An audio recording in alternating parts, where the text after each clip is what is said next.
Hey everyone, welcome to the Dee-Brief with Dr. D, your go-to space for real talk, real strategy, and real leadership, one insight at a time.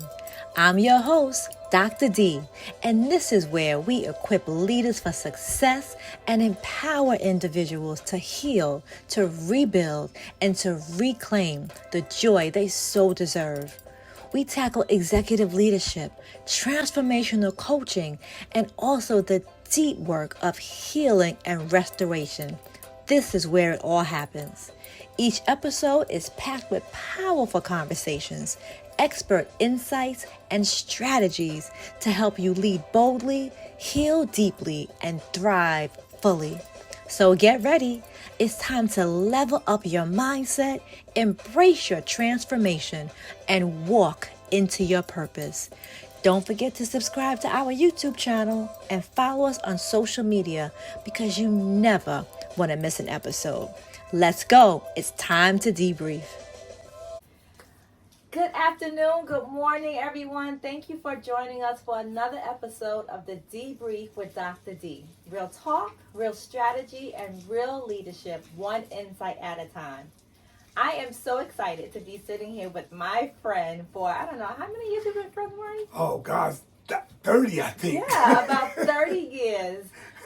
Marty Grace. And he's going to talk to us today about his journey. I've watched his journey. I've been a part of his journey as an entrepreneur, as a business leader in his field. And he's been teaching me so many things on my journey. So, Marty, thank you for coming and talking with me today. You're welcome. I don't know if you remember, once we got connected with each other, like you inspired me because when I first started, you supported me like crazy. You used to buy my sweatsuits. Yes, I remember that. I love those sweatsuits. I used to go to her house and drop off the sweatsuits and stuff. Oh my gosh. Like, I love this woman. I love you too. You are amazing. Miss you being out here in Queens, but I'm glad you came out here to see me. So this episode, we are calling it Becoming the Brand, Your Entrepreneur Journey. Mm-hmm. So I like to start with just asking people to introduce yourself. If you were to tell people, who is Marty Grace, what would you say? I'm going to be honest with you. There's really no word in the dictionary to describe who I am. And I'm not saying that just to be like ignorant or nothing, but there really isn't, you know. I mean, my brain is just so, I just blew away just before we even started the video. Yes. There's really no word to describe me. I don't even know. I can't even think about it. I just be me. That's it. You know what I'm saying? I tell people, you know, God put you on this earth, and when He brought you here, everything that you're supposed to be, He put inside of you already. Wow. So only thing you have to do is manifest who you are, but you have to be in the right place so it could come out. That's the most important thing. So you have to make sure you're in that place. If you're not in that place, then you have to get out that place and then find that place where you're supposed to be. Because it's going to come out naturally. Once you get in that right environment, it comes right out. Wow. You know? That's good advice. And you want to make sure you're in the right environment for what you're doing. Yes. So you can help the people you're supposed to help and find the people that need your service. Yes, exactly. Because purpose comes from your environment. You can't fulfill your purpose if you're not in the right environment. Fish are made to swim, but if they're not in the water, they can't swim. That was the purpose, to swim. Wow. They got to be in the right environment. Wow. Amen. I really like that. So the brand, Marty Grace. What does that mean to you personally? And take us back to what inspired you to become an entrepreneur. And I know this story well, so we have to hear this. I got inspired because I wanted to create something that customers can feel connected to the brand. They could feel connected to the person behind the brand. It was that important to me that I created something like that. And it really inspired me to do that. The fact that I went around, like I said, she used to buy my sweatsuits and stuff, and I personally would go and drop them off just to show my appreciation to people. It wasn't like, oh, I'll just mail it to you, because that's a disconnect.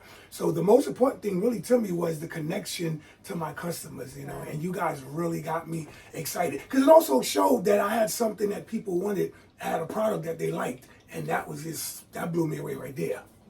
Wow. Yes, you definitely have products that people use and continue to use. So you talked about purpose. Fish need to be in water, birds need to be in the air. Was there a defining moment when you realized that you were stepping into your purpose? Yeah, I think when everybody started buying the stuff. That'll do it. When everybody started calling me, that really defined the moment right there. When everybody started calling me, the brand was so big that I didn't even have to go look for customers anymore. Wow. People called me. What really solidified my brand was one day I had sold a lady a Postal shirt. Now on every item I make, I put my number and my logo, right? The MG logo.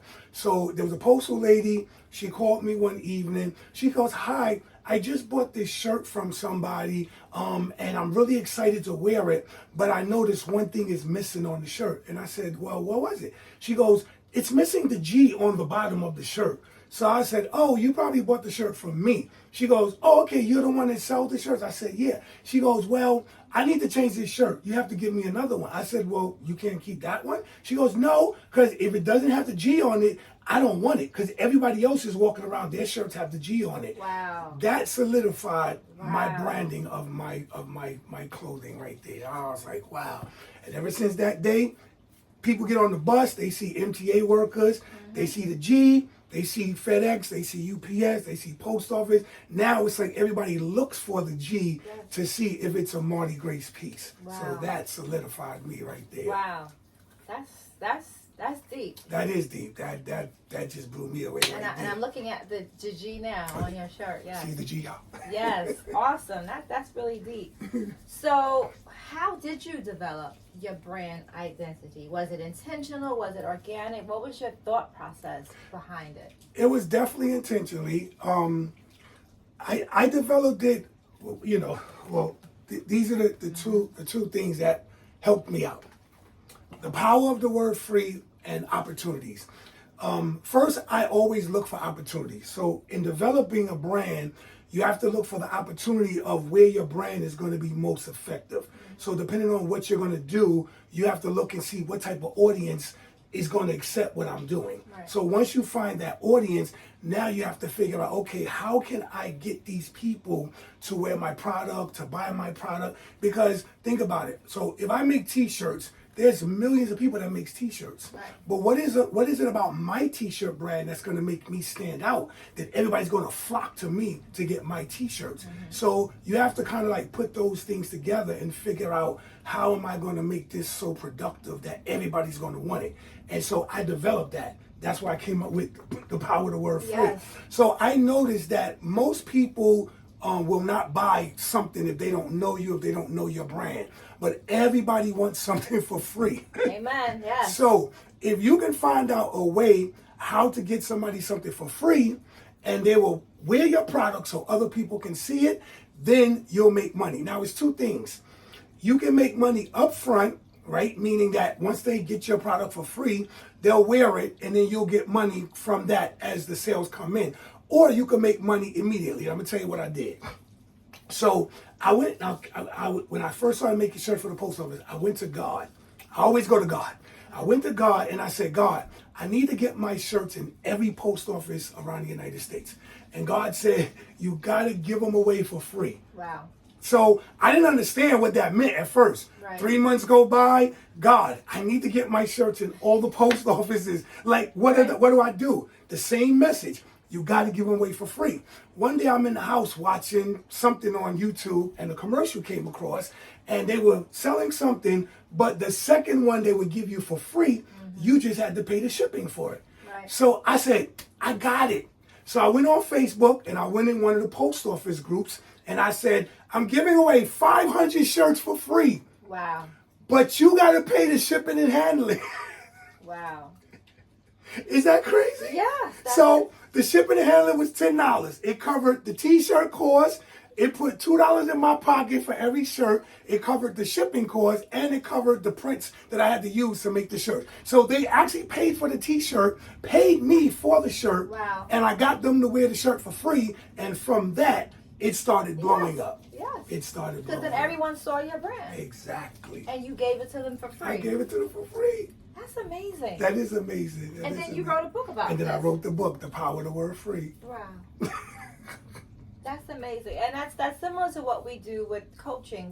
We give away a free coaching workshop for free to talk about what people will get and what to expect and how it will benefit them. And then I do the boot camp. Yes. Which is at a cost. Smart woman. Yeah, that's amazing. You know, the crack epidemic. The first person didn't buy one crack, they got a crack for free. Wow. Wow. So you actually, answered my next question, because what were the steps that you took to make your business a viable business? Like, you've been in business for how long, and then what were the steps you took after that? Well, I've been in business now. I quit the post office in 2009. I officially started my business in 2009, but I've been doing this since 2002. Mm-hmm. So in 2002, I just basically was just creating. I wasn't trying to do no business, get anything started. But in 2009 is when I believed God said, okay, now you can quit your job. But the crazy thing that happened is, see, let me explain something to you. When you first start in business, this is how you know that it's your purpose to do what you're supposed to do. If you don't get a challenge that's going to make you prove that this is what you want to do, then that it's all over idea. If you really want to do something and you get that challenge and then you overcome that challenge, you'll see the success afterwards. So here's what happened with me. As soon as I resigned from the post office, I resigned in, I think, in the summertime, around August, October, something like that. As soon as I resigned, the next month or two, I had a fire in my basement. Oh, wow. Now, in my basement is where I had my studio. I had all my equipment to make t-shirts. Everything was in the basement. I was in Brownsville, I'll never forget. My neighbor called me, Marty, your basement is on fire. Oh my God. I got from Brooklyn to Queens in like 10 minutes. I'm sure you did. I took every red light. I was gone, girl. Yes. And when I got home, I just saw all the smoke coming out the basement, the firemen with all the water. Wow. And I just stood there and I cried. I even cried on the fireman's shoulder. Oh, and he said, it's going to be all right. And then I just heard the Holy Spirit say, if you trust me, you got to keep trusting me. And after the fire, after everything, I stayed in the house, me and my two sons. I was a single dad. I was hurt. I didn't have no lights, no water. I stayed in my house with my two kids, never forget. And little time went by, got the water back on, the light back on, and I didn't have no equipment still. And so I'm sitting in the house. I was kind of having a pity party in the beginning, but I was just like, if you're going to trust God, Marty, you got to trust God. And my cousin called me one day, and she said, cuz, do you need something? Is there something I could do for you? And I said, no, I'm good. And then the Holy Spirit said, dummy, you do need something. You need new equipment. Right. And I called her back. And I said, cuz, do you have American Express? She said, yeah. I said, can I borrow $1,000? She said, sure. So she bought me my first machine. Mm-hmm. My friend called me. Same thing with her. She bought my second machine. I called the company that I usually get shirts from, told them I had a fire. I spent $100,000 a year with them just buying t-shirts and stuff. Mm-hmm. They gave me credit for like $3,000. Wow. The company I get my prints from, I usually spend $20,000, $30,000 a year with them. They gave me some prints on credit. That week, I stayed home all day, all night, just making shirts. The next week was pay week. I went out. I made $10,000 in 1 week. I paid everybody back, got back on track, paid my bills off, and then from there, that year, I did $150,000 in sales. And ever since that year, I've never done less than $200, $250 a year, looking back. And I've been resigned for 16 years now from the post office, and I've done over $4 million in sales. Wow. That is some awesome testimony. It's a testimony of resilience. Yes. Consistency and trusting. Yes, that's the most important thing. Yep. And going through the journey and to keep steady and consistent. Because everything is purified by fire. Right. Exactly right. Exactly. Okay. This is turning into a spiritual conversation, which always happens in my podcast. So thank you, Lord, for the confirmation and the affirmation. So I was going to ask you, how did you overcome fear? Because a lot of times I've gone through this, when you branch out and you launch your own business and you want to become an entrepreneur, there's that fear and doubt, like, can I do this? Will I make it? Do I need to keep working for someone else to pay my bills? Did you go through that, and how did you overcome that? Well, honestly, I didn't go through it, and I'm gonna tell you why.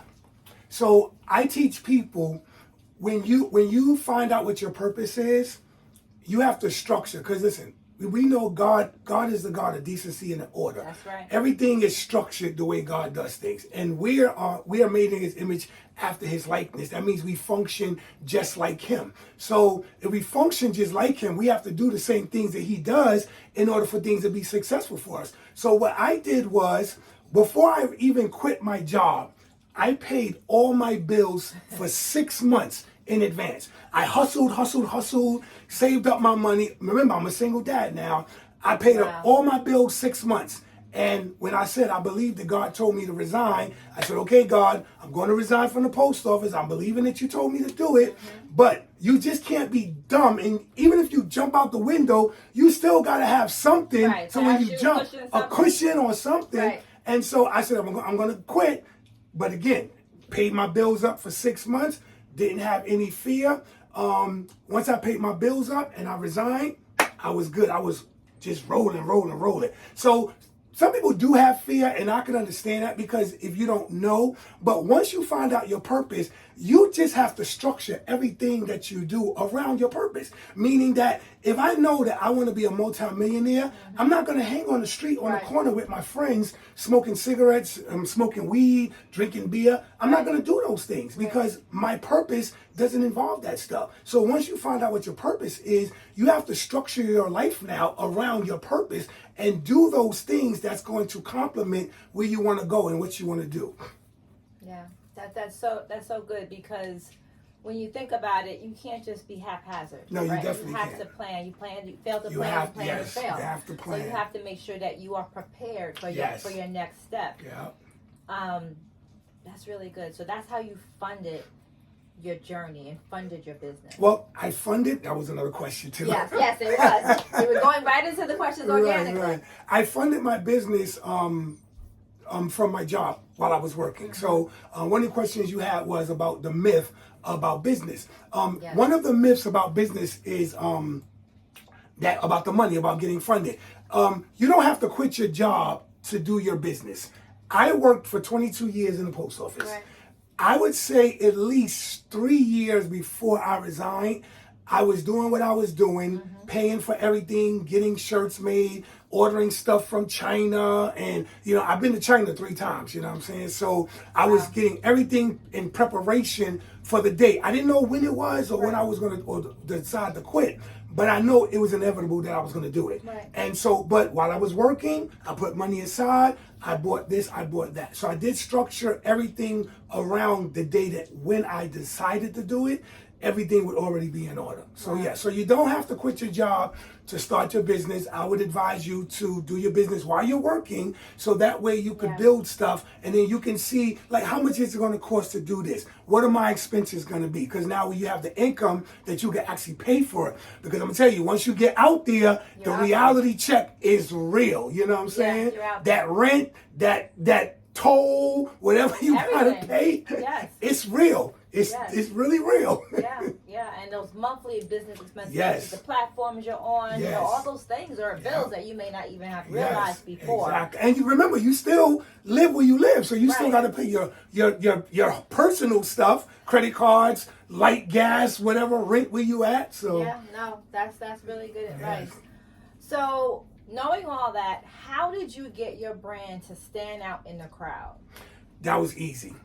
I did stuff that other people did not do. So what I did was, give you a little example. So on my t-shirts, right, I noticed that everyone that was making t-shirts, nobody put logos on the sleeves. Every shirt that I saw, it was only a left chest. Hardly anybody put something on the back, but nobody did sleeves. So I started doing sleeves. When I started doing uniforms for like UPS, FedEx, and the post office, none of them put American flags on any uniform. I was the first person to put an American flag. And this is a Marty Grace flag, right? Yes. I was the first person to put an American flag on all the uniform. So that made me stand out. So again, I would advise you, whatever you're going to do, look at other people in your space. See what they're doing, because there's nothing wrong with that, and see what you can do different. You know, on long sleeve shirts, nobody was putting words going down the sleeves. I was the first one to do that. On my hoodies, right? When you flip the hoodie backwards, most people would put the design so that you'd have to flip your hoodie forward in order for them to read it in the front. Well, mine, when you flip it back and you walk behind me, you can see and read what my hoodie says.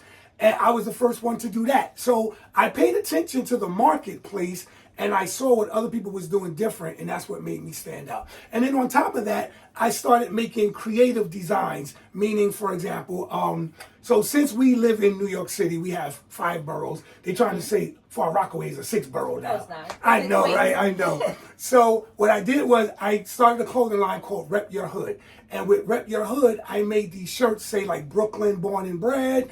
And then on the Brooklyn Born and Bred shirt, I put all the neighborhoods of Brooklyn. I did Queens, all the neighborhoods of Queens. Nobody never made anything like that. So always look for stuff that will make you stand out from everybody else. And then you go back to giving one away for free so that other people can wear your stuff. Right. I need one of these books. I hope these are for me. Yes.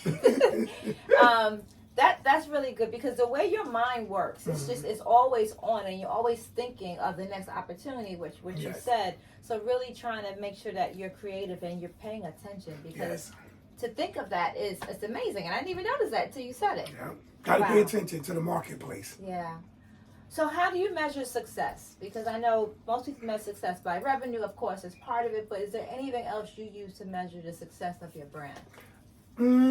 I really, I'm in a state right now where, because I'm constantly being successful every day, I don't see a limit to where I can go. Like a lot of people, they say reach for the stars or whatever the case is. But I always tell people, God made galaxies, so why are we stopping at the stars? Hallelujah, there you go.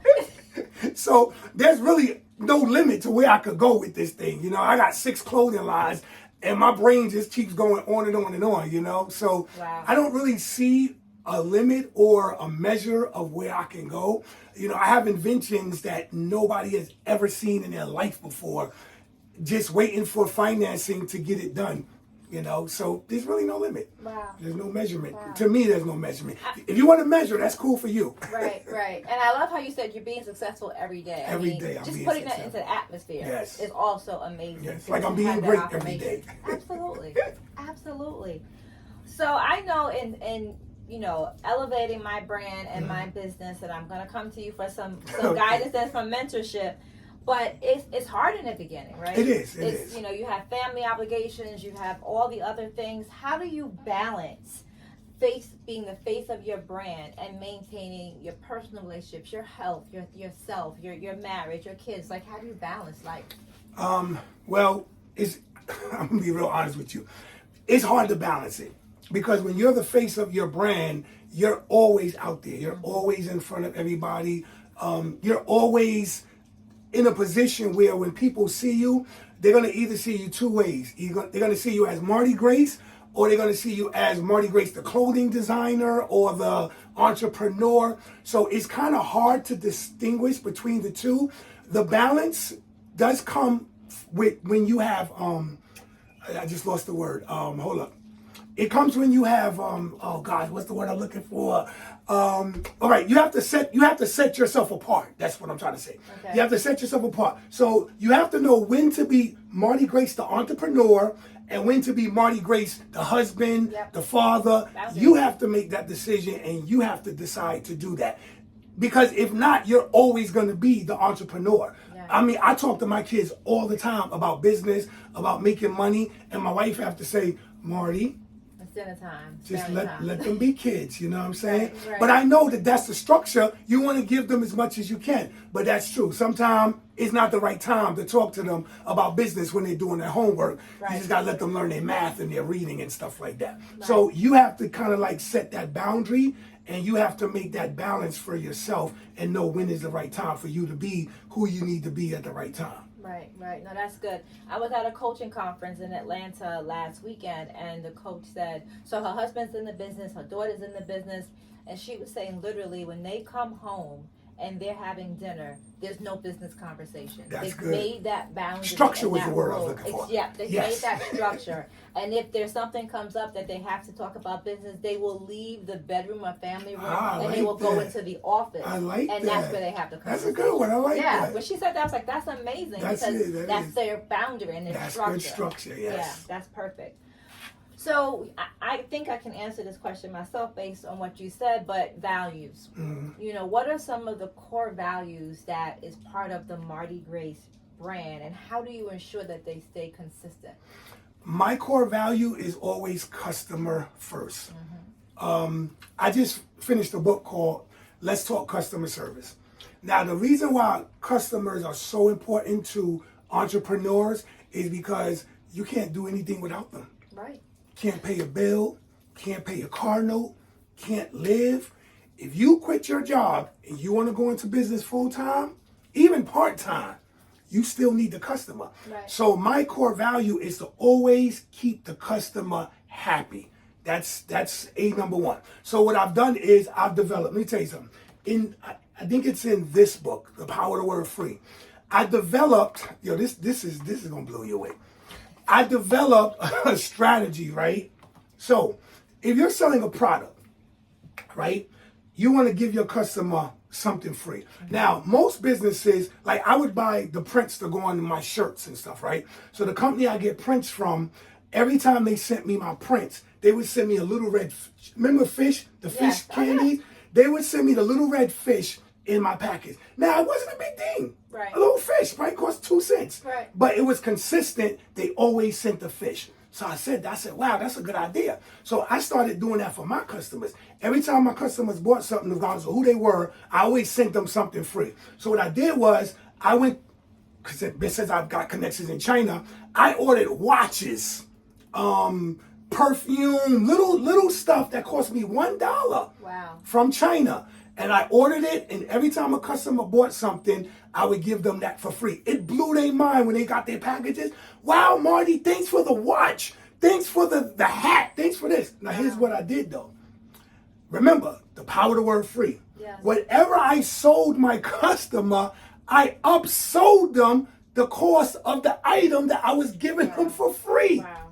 So I didn't actually pay for the free gift. They paid for it. But when they got the gift, they were so excited. I got customers today that every day they would order something every day from me if they had the money, just to get something back for free. So the strategies, once you put them in place, they work. By the way, MartyGraceSpeaks.com, you can order the books. There you go. MartyGraceSpeaks.com. Perfect. That's amazing. The power of the word free. Yes. I'm going to read that book. So when you look at where you are now, your journey, what are you most proud of? Like, what legacy would you say that you want to leave? What makes you proud? What makes you smile? Well, since I've followed Dr. Miles Monroe, and he teaches legacy is left in people and not objects, I always want to make sure that the lives that I touch, that a piece of me will always be with them. Wow. Whether it's my children, my wife, my friends, customers, when I'm gone, I want them to always say, I got a piece of Marty left inside of me. Mm-hmm. Not I got an item from Marty Grace. Right. It's a piece of me, you know what I'm saying? So I'm always trying to impart some type of wisdom so that they can have it up here, and not just wear it on their body. Because once they take the item off and they throw it in the washing machine, and after a couple of washes and it's gone and they can't wear it no more, then Marty Grace will be gone. Wow. But if I'm left in here, can't go nowhere. Yeah. And I definitely have that because I remember your Marty Grace, the gospel rapper. Yeah, days. right, exactly. And I remember those raps were funny. Like you are the same person. I am. From 30 years ago. So I really appreciate same that. Same energy, same everything. Same energy, no matter what. That's the truth. Yeah. No, that's really, really great. So what would you tell, before we get to our last question, of any final words you want to give to someone? Okay. A new entrepreneur like me, or someone, starting out, not sure, they need to develop their brand, all the things. What kind of advice would you give? I would give a newly started entrepreneur this advice. You cannot do anything without a coach. That's right. You gotta have a coach. Gotta have a coach. That's basically it. Gotta have a coach. Whether it's her, whether it's me, anybody else, you gotta have a coach. You have to have someone that has been there, that have done it, that will be able to teach you, whether it's for free or you have to pay them, but they have to teach you the game, so to speak. Absolutely. I'm 20-something years in this, doing this. Right. I know her 30 years. And this is only 20 years just being who I am, resigning from the post office. Like she said, we know each other at least 30 years. Yes. And I've been doing this at that time. I just wasn't entrepreneur minded at the time, but 20 years at least in with that. So you need a coach definitely to help you get started. Yeah. And we're forever learners. Like right, you said, you follow Miles Monroe. Mm-hmm. I went to a coaching conference about my coaching business with my coach. Oh, wow. Look at that. Yes. And it was about 30 coaches there. And she's a seasoned coach. She's been doing this 30, 40 wow. years. Her whole family's in her business. But the coach needs a coach. We're always learning. And that's super great advice, because it's so important to keep elevating your mind, but keep letting people sow into you the knowledge they have, because as you're pouring out to people, you have to pour back into yourself. Yes, and ask a lot of questions. There's nothing wrong with asking questions. Yeah, absolutely. Yes. With my coaching business, we have one day where it's just an hour of Q&A for people to come back and ask questions about what they've experienced in their business over the past week. Wow, that's cool. And that's deep. You need that. Yeah. I have a t-shirt course. And it's so weird. I didn't even know until I actually started selling the course. I have a t-shirt course for $2,000. What makes my course different from everybody else is when you finish my course, I give you 100 t-shirts, I give you 100 prints, and I give you a machine so you can make your shirts. Mm-hmm. And you get 30 days coaching with me, and I tell you what to do. I explain everything for you. I walk you through everything. Most courses, you buy them, you just get the course. Right. You don't get any starter kit. Right. That's what I give. But I didn't know that my course was the equivalent of 275 pages of a book. I was like, wow, because I give you all the game. Yeah. At business, even if you make a mistake, how to fix it, like all the little intricate stuff that you need to know about making t-shirts, I give you all of that stuff. Yeah. I'm glad you mentioned that, because that's so important. It so really we have is. Online courses as well. And just looking at the online courses, people pay $30,000, $40,000, $50,000 for a college degree. Not anything against college. I'm Dr. Williams, so I have like 4 degrees. But when you take the courses that are really structured and specific to what you want, and you get the starter kit, that's so valuable. It is, definitely. Wow. Kickstart. Yes, amazing. Any last words? Oh, it's kind of hard. I don't want to leave y'all on anything because, like I said, we're ever growing. Yes. You know what I'm saying? But again, I would just advise you, get a coach. Stay close to the people that support you. Yeah. Because it's so important. And I don't mean just people that pat you on the back and say, oh man, you're doing a good job. I got a lot of people sit on the sidelines that give me applause for the stuff that I do, but they don't spend any money and buy anything. So those people, you want to keep them on the sidelines. But the people that really support you, that help you get to where you go, those are the people you keep close to you. Whether they inspire you, but you want them to inspire you and support you financially at the same time so that you could get to the destination at where you're headed. Yeah. Because I believe you're going to get there. It's going to take a little time. Make those preparations. Those hurdles, you got to jump over them because they're going to be in front of you. And you just got to keep running that race. And as you keep running, You just jump over every hurdle. Because every hurdle you jump over is getting you closer and closer to your success. You won't see your success if you don't jump over the hurdles. Because they're put there for a purpose, to help build you. You can't just get any place easy. It's not like that. Life is not like that. It's not going to be easy for you to get where you want to go. You know, you weren't born with a silver spoon. I wasn't. But we wouldn't be here talking today if we were giving what we desired just given to us. Right. We had to overcome a lot of things. That's why we're here to teach you and help tell you this is what you need to do to get there. Yeah, Book of James considered pure joy. Yes. And I wouldn't change anything. Yeah. All the struggles, everything. I wouldn't change anything. Yeah, it's our testimony. It really is. Yeah. No, can't have a testimony if you don't have a test. Absolutely. Well, thank you so much, Marty. You're Where welcome. can people find you? Well, you could just Google Marty Grace, you know what I'm saying? One day my wife tried to play me. I said, baby, you better Google me. I'm all on Google. But yeah, just Google me. I'm all on Google. Everything is there. You know what I'm saying? I appreciate it. Wow. Thank you so much. I appreciate y'all. Thank you, Marty, for coming. I appreciate it. Thank you so much. Definitely. And God bless your business, too. Thank you. I appreciate it. We're going to be talking about that. Yes. So thank you for joining us for another episode of the Dee-Brief with Dr. D. Real talk, real strategy, and real leadership. One insight at a time. Take care. Peace. Well, that's a wrap of another power-packed episode of the Dee-Brief with Dr. D. If today's insight inspired you, share it, leave a review, and connect with me. Remember, leadership is a journey.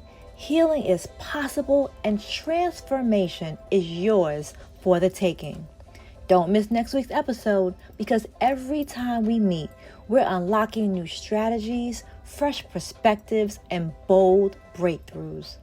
Be sure to subscribe to our YouTube channel and follow us on social media at the Dee-Brief with Dr. D so you never miss an episode. Until next time, keep leading, keep growing, and always reclaim your joy. See you later.